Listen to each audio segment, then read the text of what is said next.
Why do I keep forgetting to say the beginning of the show? Well, it's more fun to banter a little bit and get into it, and then you say it. And I would forget. How many episodes have we done? About 60? I would have forgotten probably 40 of the times. I see. So I think you're doing pretty good. It's just funny that you've done it twice in a row. And well, the last one, the second to last one, I did it. You did it in the middle. Like 10 minutes left in the show. Yeah, that was fun. Switch it up a little bit. Should I now just leave it and we banter a little bit and see if I remember? Yeah, I like it. Okay. How are you? Yeah, I've had better days. Nick Nolte week? If we had recorded at like 7 o'clock last night, I would have been in a much better mood. I just found out a friend in the hospital today, and I don't know how much you like going to hospitals, but I went. No. I went to the hospital, and they should make something good about it. There's like nothing good. Just like at least have a good snack you get or something. As soon as you walk through the doors, it's just, I just immediately, my stomach drops. So I went to see, it's a friend of mine, a friend of my sister's, and she's not doing well. And, I think she's getting better. I don't know exactly what's going on, but just, it's tough if you don't know them really well to be like, hey, what's your prognosis? How's it going? I just walking. I'd talked to their family members were there, and I was asking like real questions about it and stuff. Okay. But when I was talking to her, I was just trying to keep it light and everything. Yeah, use your podcast. Hey, everybody. Hey, you should be listening to right now. I know the Goonies is on TBS, and that's what you're into because it's familiar. But why don't you try this new podcast?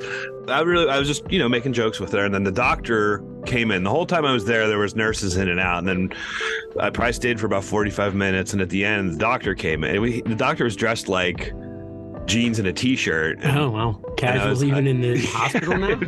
So I'm like, are you the doctor? And he said, yes. So I said, all right, well, I'm going to Holiday Inn.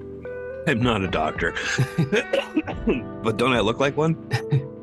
So he started talking, and I said, I'm going to go. I don't want to hear all this stuff. You guys are good.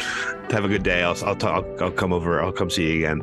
And she said, no, Mark, you have to stay. I have something I have to tell you. No, she's pretty heavily medicated, I think. I know she's pretty heavily medicated. She has a lot of pain issues, so they're putting her on a lot of pain medication. I said, no, I have somewhere to be at 1 o'clock. I have to record the Mag Room, which I just mentioned you should be listening to. I really did. I left to talk to you. Am I a yeah, especially because I said you could have been a little bit later. Did you? I didn't catch that part of the text. I did. I wrote the thing I added to didn't need to happen anymore. It felt much more threatening to me that you better be there. I thought it said something along the lines of you'd better be there at 1. Especially when you said you had to go to the hospital. I said I had a lot of flexibility in the afternoon, especially if somebody needed to really tell you. Maybe we should wrap this up quick and I'll go back. Because I was thinking, what if something awful happens to her? And the last thing that I ever... You'll never know. Right? Yeah. So I think you deserve it at this point. No way. Yeah, because you left. But all right, so I waited outside the door for the doctor for I'd say between 3 to 6 minutes. I was going to say 7 to 10 minutes. I think it was 7 to 10 minutes because I started to feel really weird standing outside. There's just standing around other people that were doing stuff. I'm just waiting. I just don't think that it really was something important. I think she's got a lot of medication in her right now, and I can't imagine that it was something that important. Could it be like important, really important? And I'm not lying. I'm not making this up to be funny. This has been weighing on me for the last 20 minutes. I'm like, wonder what the she had to say to me. The hospitals just blow my mind. I don't know. Well, it's serious, right? And you don't always like. And then you walk outside, and you're in Jupiter, Florida, and there's palm trees, and the weather's beautiful, and but it resets your mind, right? It's something. Yeah. See, like you never go to a hospital for something that's not serious. Like it could be something good, like somebody's having a baby, but even that's like serious. So like, we should start a hospital for where the outcomes are always hilarious. I don't think that's a good. And we could do it as a therapy hospital for people who are scared of hospitals. They come and like you come in and you get somebody makes you a balloon animal. That's like you make the appointment for things like that.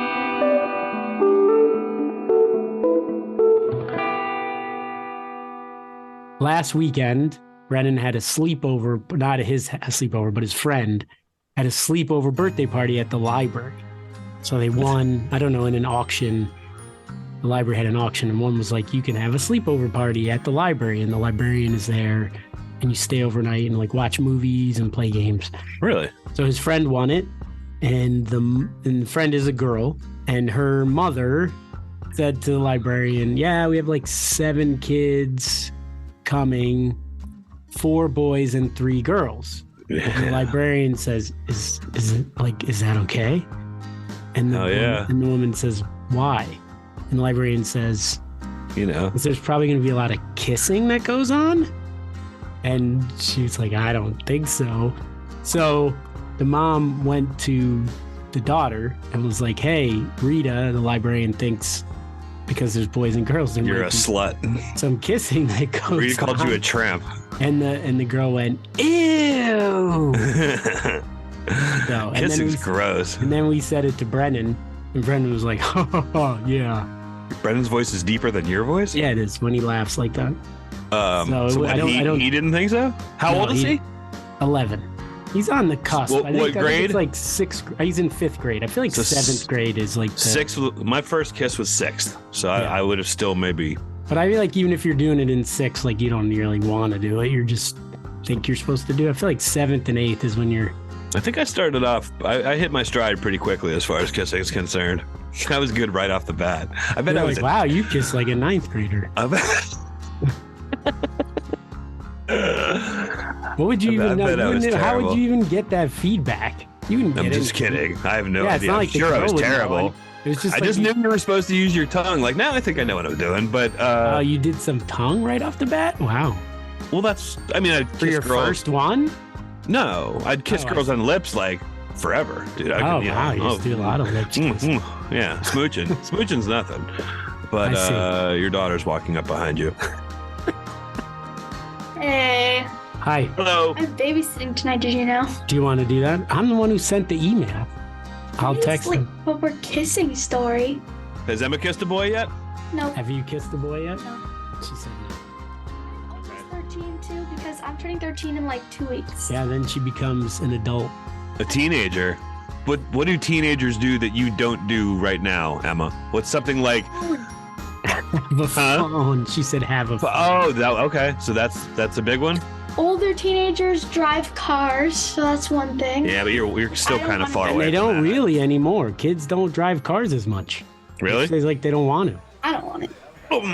You don't want to? That's all I wanted to do. Yeah, me too. I was like, I just want to get out of my house and cruise around. Yeah, dude. 7-Eleven, McDonald's, back to 7-Eleven, back to McDonald's, station. Back to 7-Eleven. Did a lot of hang out at 7-Eleven when I was in high school.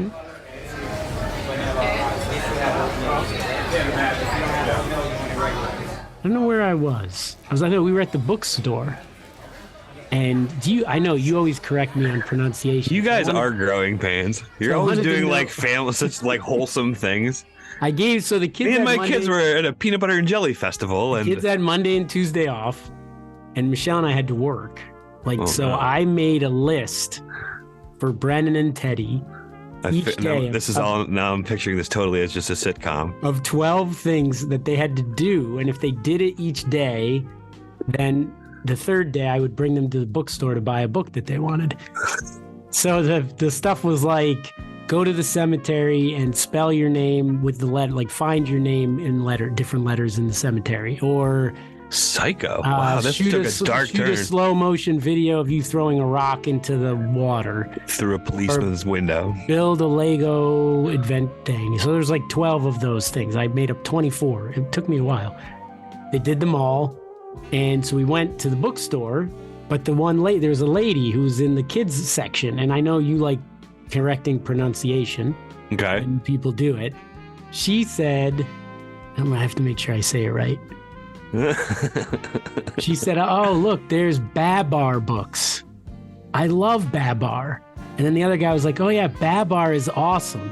And they just kept doing it. And I'm like, I wanted to be like, it's not Babar, it's Babar. What are you doing? Babar. But she just kept doing it. Babar. Those are my and they were her favorite books, she said. And she can't even pronounce the damn name of the person. There was a kid in my middle school yearbook. We were supposed to put your favorite whatever, by you'd have your picture and then underneath all your interests. Yep. So for his favorite TV show, he put MacGyver, but he spelled it MCGUIVER. Oh, very formal. So I think he forgot the MAC, and then it was GYVER on the show. And I thought, how is it your favorite show, but you don't know how to spell it? Did you ask him? No, he got killed in a... Wow. He tried to build a bomb out of tin foil and a twist tie, and he exploded the whole house. As I was walking to his house to tell him that that they made a misprint in the yearbook, the top windows of the house exploded. Wow, yeah, that's a tough way to go. Yeah, if this lady ever meets an elephant and calls it, I might kick her because Babar.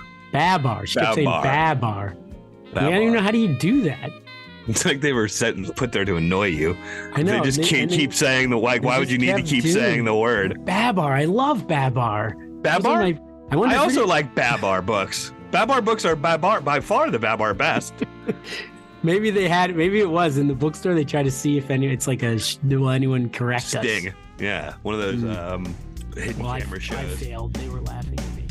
You know what we never said? Saturday afternoon in the mag room. All around the world you can hear them. Hey, hey, hey. Talking about news and kind of funny stuff. Hey, hey, hey. Mag room. Mag room. The mag room. The mag room.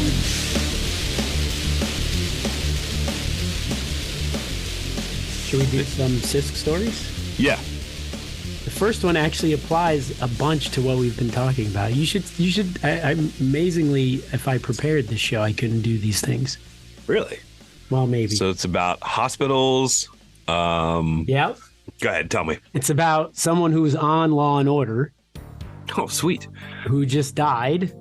Oh. Richard Belzer. Bells? Died? Yep.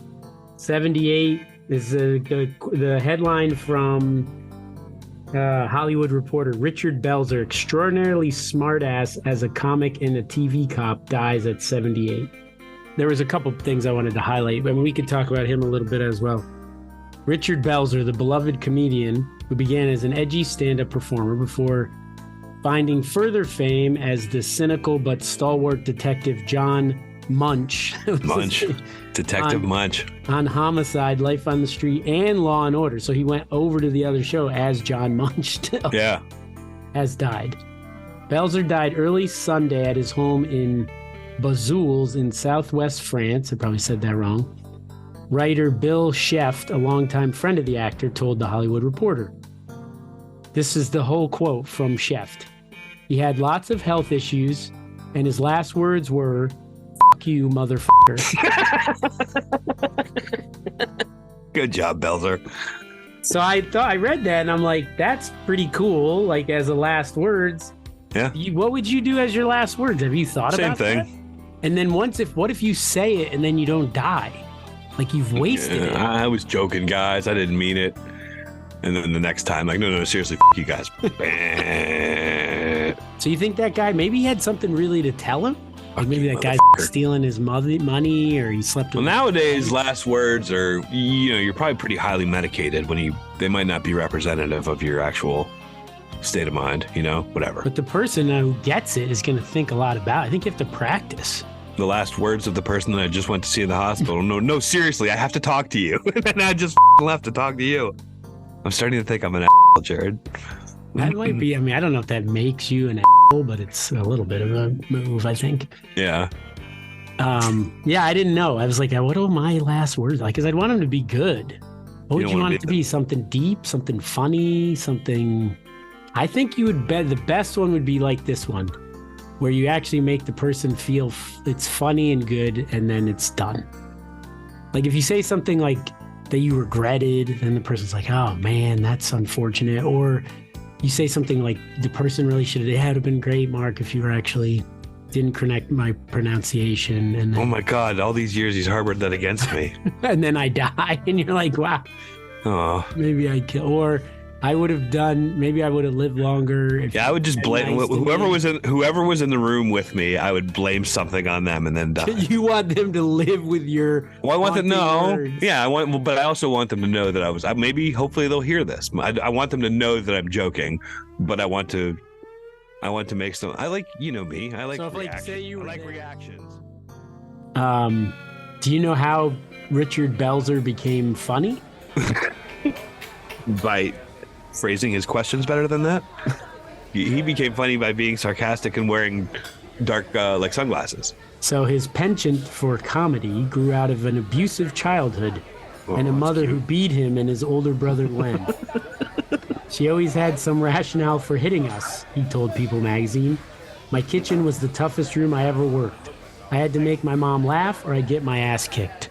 If he made her laugh, she wouldn't beat him? I think if he spoke and she didn't laugh, then she beat him. Yeah. So he had the choice. I think he had probably hard to try out your new material in a room like that. And damn it, I don't want to get beat tonight, but I've also been doing the same 30 minutes for the past 2 years. I really need to. Well, she'd probably beat because she'd stop laughing at that. Like if you get the last one where she laughs a little bit, you're like, okay. I'm about to get beaten. I need a new material. I need some new material, yeah. Hospital food, Mom, huh? What do you think of? Why is the Jell-O so runny in a hospital? I don't get it. Because everybody wants to run out of there? Did probably get beat right there. Yeah, definitely. Nobody ever gives credit for their parents for beating them for while they're successful, so... Yeah. I just thought that was something new.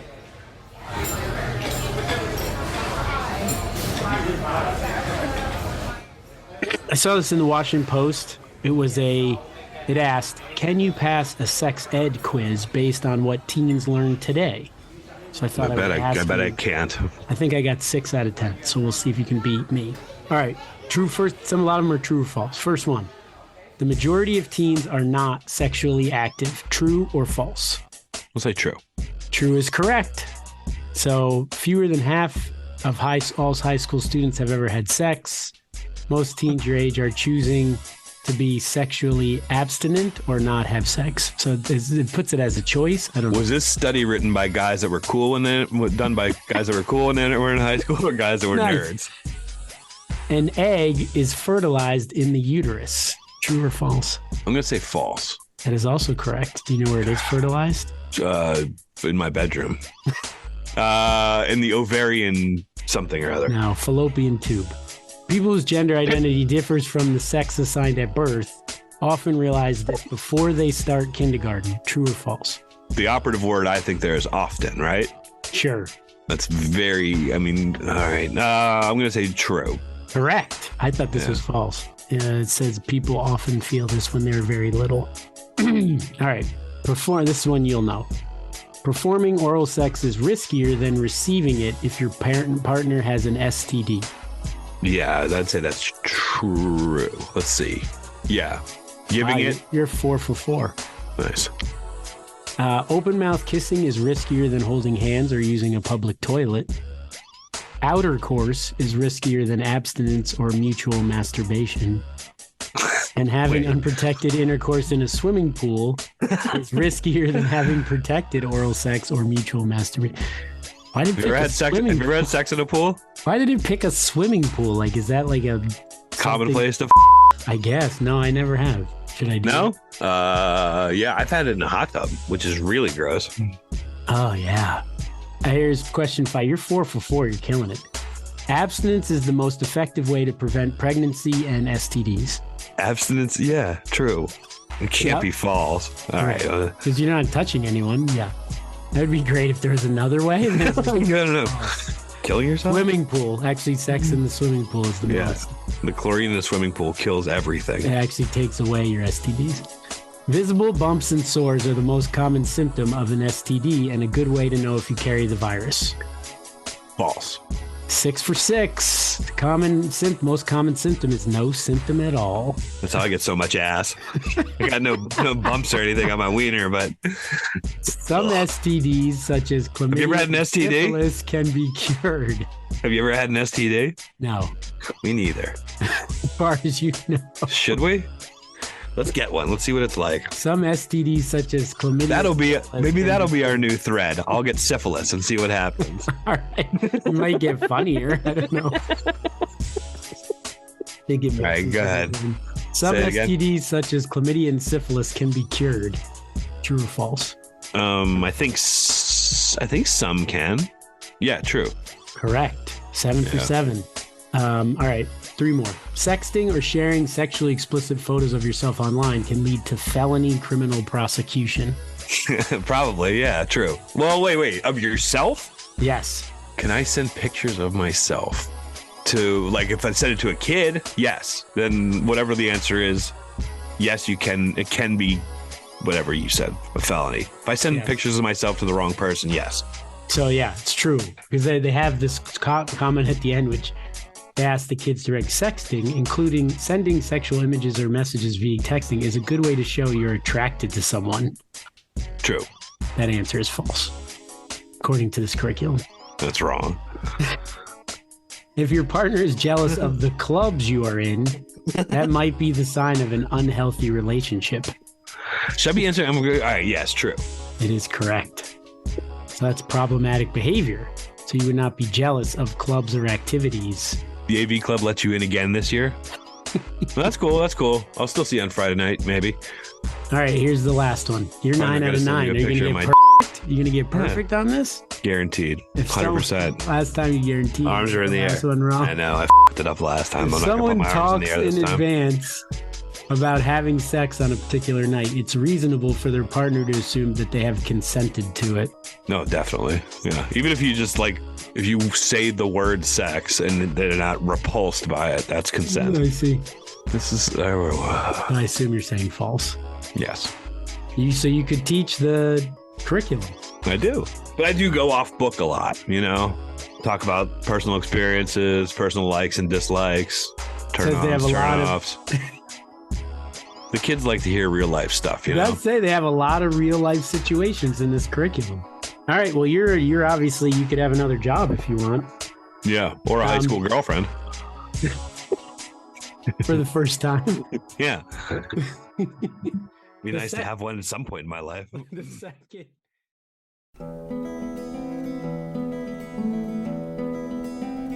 I got one more. Sisk story. So this was because we've been practicing our accents. Yeah. We're not very good at them. I am. I am, mate. Go on with your story.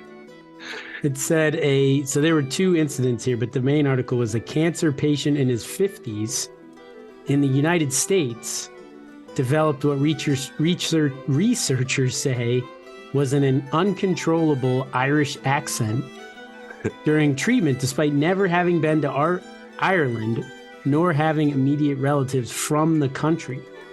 So there's a thing called foreign accent syndrome. Yeah. When you have head trauma or a stroke that people develop. There was a woman from England they had as an example here who developed a Jamaican accent, which must have been brutal. I've seen video of her talking before. Really? Yeah. Like that must have been, Great. How do you explain that? People must think you're mocking them all the time. So if I inappropriately do an accent thing, can I just chalk it up to this? Like I must have. Yeah, but you have to keep it up for a really long time. Like how long? But it can get cured, right? Or no? Yeah, but I would say that you got to give it. Not like a sentence? It doesn't couple of weeks. Sentence to sentence? I'd say it's a couple of weeks. How about you let me punch you in the head until you get an accent? I get a head wound until You need head trauma. I mean, you didn't even say it was 100% though. How do you just develop an accent? Like is there something in our brain that gives us an accent? That must be true, right? I bet your brain is capable of doing insane things that you would never, ever consider. So if they figured it out. And if someone kicks you in the head the right way or whatever, they deprive you of oxygen for the right amount of time and then bring you back, I bet there are wild that your brain can do that we'll never really be able to tap into how it actually happens or where in the brain it happens. But I'm just saying, if they figure this out, could someone use it to get an accent? Like, could they pick which one they get? Yeah. Like that's the Irish accent place. That's the. Right. So you stand behind a donkey and you let him kick you right here. Well, I'm just saying if they had maybe they throw like a laser beam in there or something, or Sounds pretty scientific. Because that'd be great. I mean, I always feel like when I hear there's a woman here who has a British accent, I'm always like, she just sounds smarter. Whatever she says, she just sounds smarter. I was talking to one of my students today. He has what I have, like resting dick voice, where you just, I didn't say it like that to him, but he was saying something to one of his friends, like, oh, I really enjoy working with you. And he said it like that. And I'm like, it sounds like you don't enjoy working with him. I'm like, you have my problem where whatever you say sounds like you don't mean it. He's like, no, I really. And did you guys pee in a fountain and the lightning struck the fountain and now you guys switched bodies and I'm actually talking to that kid right now? He said, no, I really do mean it. I do mean I like working with him. I'm like, no, you did it again. It sounds like you don't. I said, I have the same problem. I told him that I say stuff to my wife. She's like, why do you have to be mean? I'm like, I'm not being mean. I really mean it. Yeah. But it's just like my voice. It's that'd probably be her. That'd probably be her last words to me. Like I could have said stuff nicer. Does that make you feel bad? Anyone you don't want to die who tells you something that's mean would make you feel bad. Have you ever been in a hospital room with somebody that you don't like, that you don't? That's true. I don't know.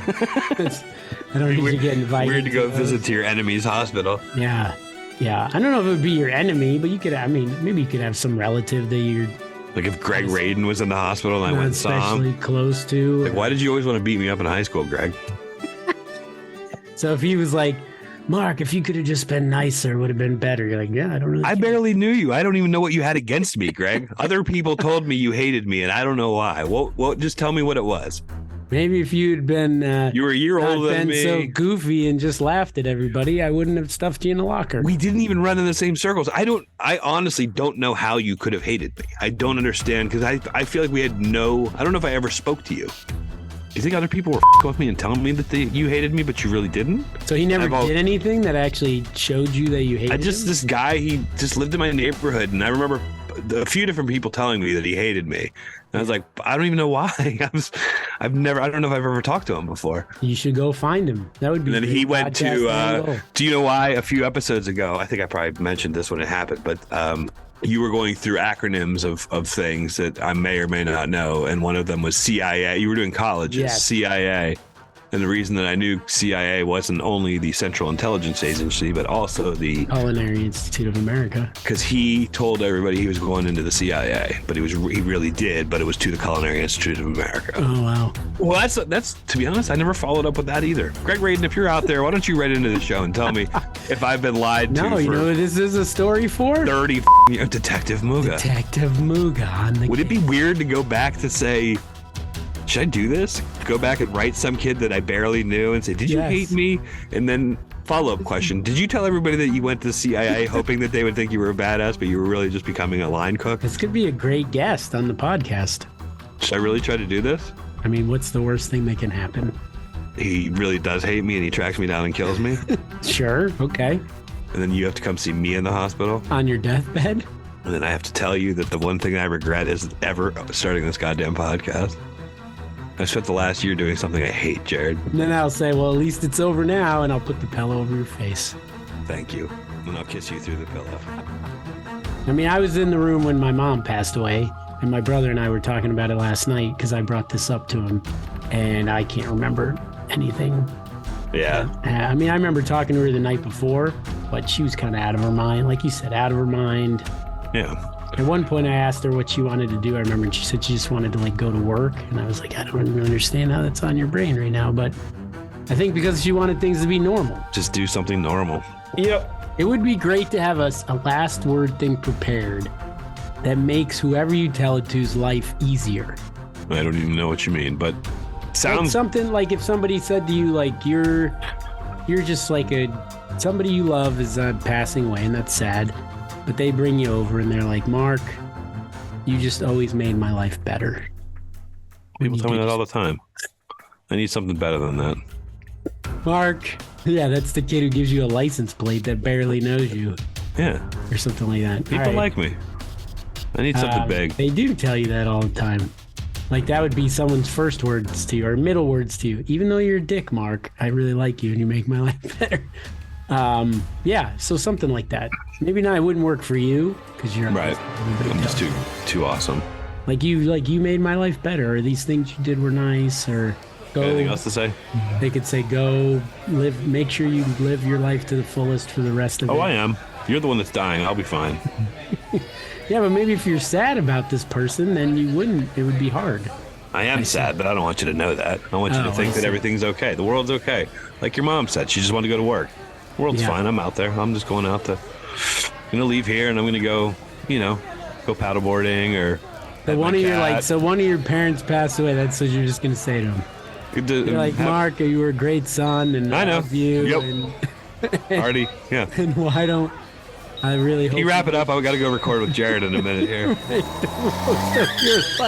I know you keep talking. Forward. Why do you keep telling me things I already knew? Let's just wrap this up. Seriously, you've been here forever. It's been a great life. But I gotta go. I gotta go record episode 269 of the Mag Room. Laugh. Yeah, I know you loved it. You told me every week. You texted me all the time. Great show. I get it. Then you just walk out? Yeah. Peace. Deuces. Adios, muchacho. I'll see you tomorrow. Oh, wait. I guess I won't. You just gave me your last words. I'll see you on the other side. Yeah, I don't think that's how it's going to go, but we'll see. Yeah, so what if they give you some deep last words? Maybe it'll help. Yeah. Your dad says, my only wish is you get to 1,000 episodes of the Mag Room.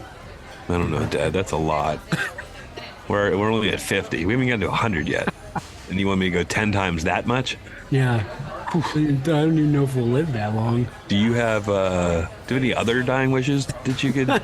Something a little more, something more in the like $30 range. Less time. Less time, $30. I'd also love for you to learn how to make guacamole. No, I can do that. How much longer do you think you're going to stick around? I can run home right now. I think I have some avocados in the fridge. Oh, limes. I don't have limes, though. Think you can get some lime jello? Can you give me that lime jello right there? From the hospital? Would we in the funny hospital? I'm just going for flavor. Have lime jello? Would you have jello in the funny hospital? Sure. Green jello? What's funnier than runny green jello?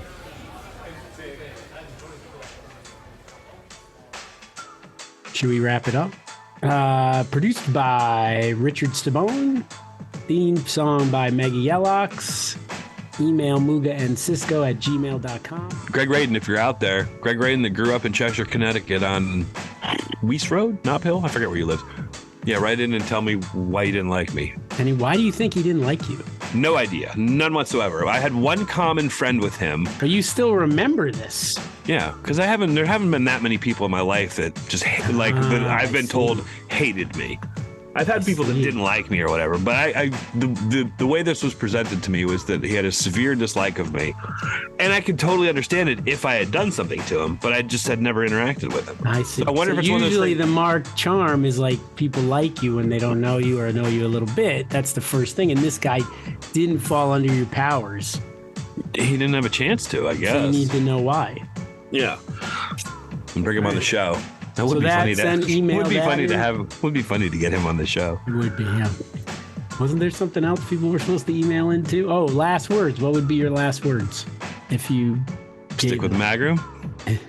Maybe your last words might be. That would be incredible. You come, and I'm on the deathbed, and you come, and I'm like, Mark, I gotta tell you something. You're like, what? What's Jared? Stick with the Mag Room, and everything else is cream cheese. Cheese? And then I just die. I want to talk over you, though. Oh, you don't even let me get it in? So everything else cream cheese. Ooh, ooh, I like my groom. I like my groom. Ooh, ooh, my groom is good. My groom is good. Ooh, ooh, I like my groom. I like my groom.